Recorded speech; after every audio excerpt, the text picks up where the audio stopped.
guys, it's Mesa with PolishItOff and Kinsmade, and today we are going to tackle some hand-me-down issues. So whether you're a mom trying to get the clothes to last from one child to the next, or whether you're a reseller like me that's picked up a few items with some imperfections and you'd still like to get a good return on your investment, I have some little tricks for several different common problems that we've all faced in our laundry careers that we're just going to tackle today. Just a couple of things. They're going to be easy fixes for you, and they're going to be quick with very little resources.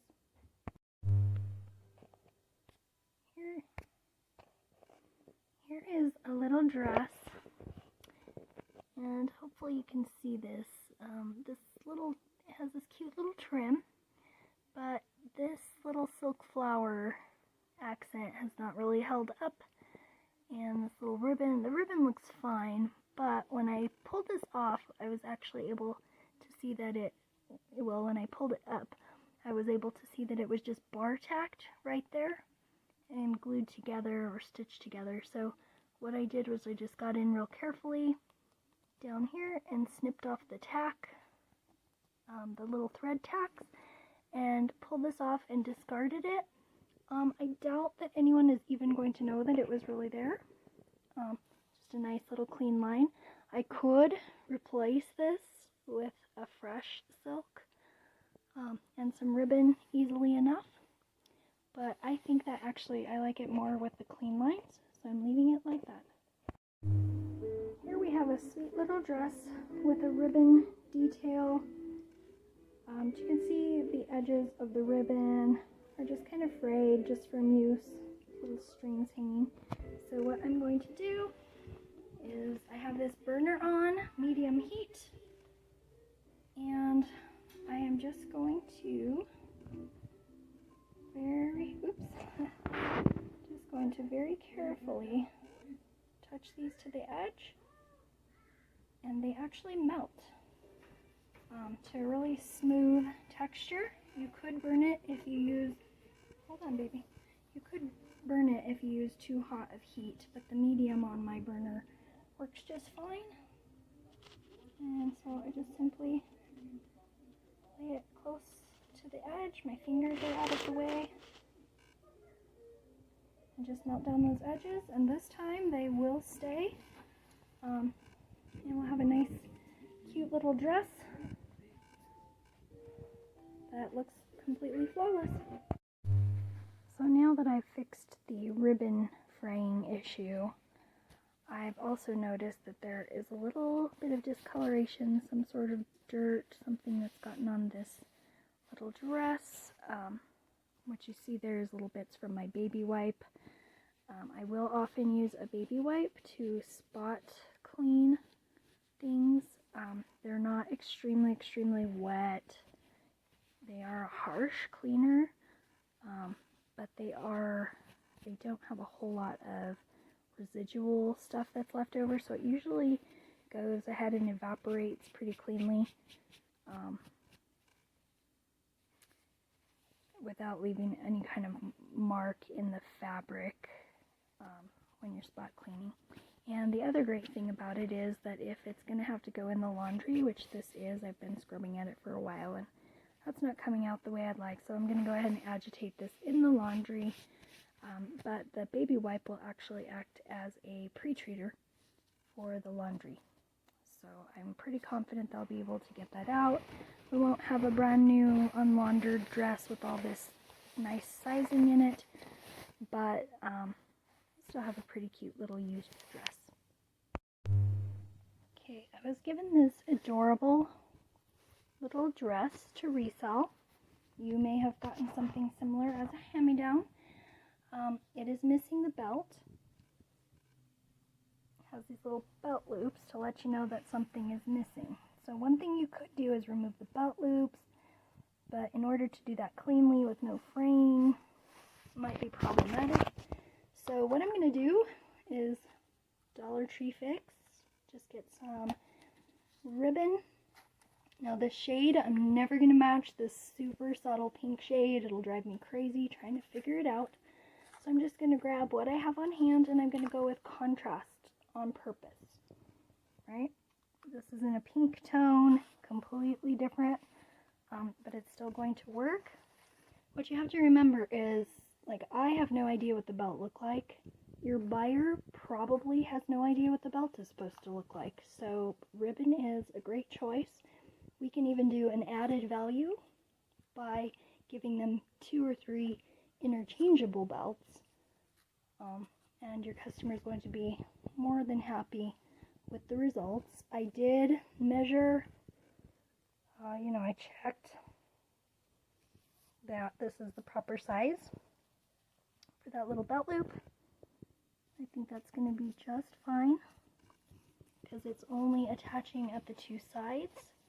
So I'm going to measure off a length and long enough for it to tie in a healthy, generous bow and have strings hanging slightly down. And then what I'm going to do is melt the edges of the stove. I'm going to make a clean edge with really sharp scissors on the diagonal like that. This one's all frayed. I'll recut that end and melt it on the burner on the stove like I did on the previous dress. And we will have some lovely little dress ready for resale with very little money in it.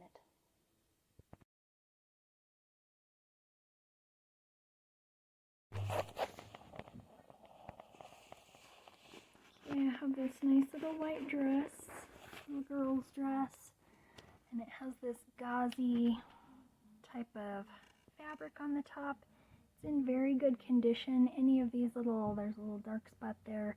It's just a little fuzz from being next to dark clothes in the closet. So I will just pull that out and clip that off with scissors. But then I have this little guy to deal with. If I were to clip that, I would run the risk. I could hide it from the customer, but I could cause a weak spot, and when this goes through the wash, it could, destroy it. So I'm going to show you what my fix is for, substantial snags and fluffies. Okay, so first thing I'm going to do is set up my thread. Just going to take a small length of thread, double it so that it makes a loop, and push one of those sides through the needle. And I want the loop side to be longer. Then what I'm going to do is find my gnarly snag. Okay, right here is my gnarly snag. What I'm going to do is I'm going to lasso this thread. I should have used a contrasting thread to show you. I'm going to open up this loop and I'm going to lasso this close to, but not exactly where it's attached to the base, just a little forward ahead of where it's attached. Then I'm going to use the blunt side of the needle and I'm going to run it right where the snag is, the base of the snag. I'm going to run this and pull the thread through.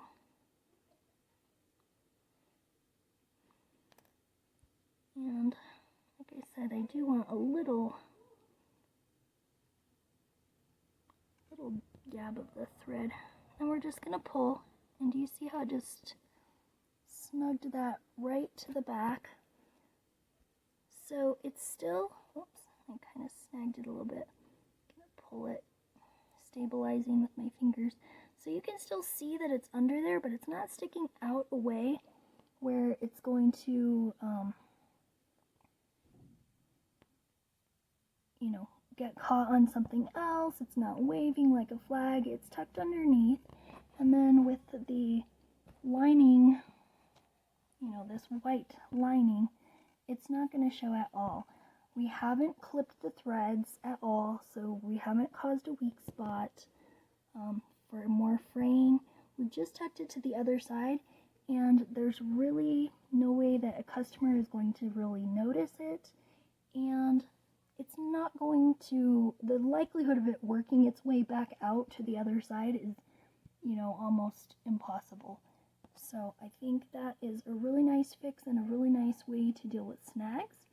So you can do this with sweaters, all sorts of things. And we always use the blunt side of the needle because we don't want to make a new hole in the fabric. We want to go through existing holes when we go through. Okay? Hope that helps.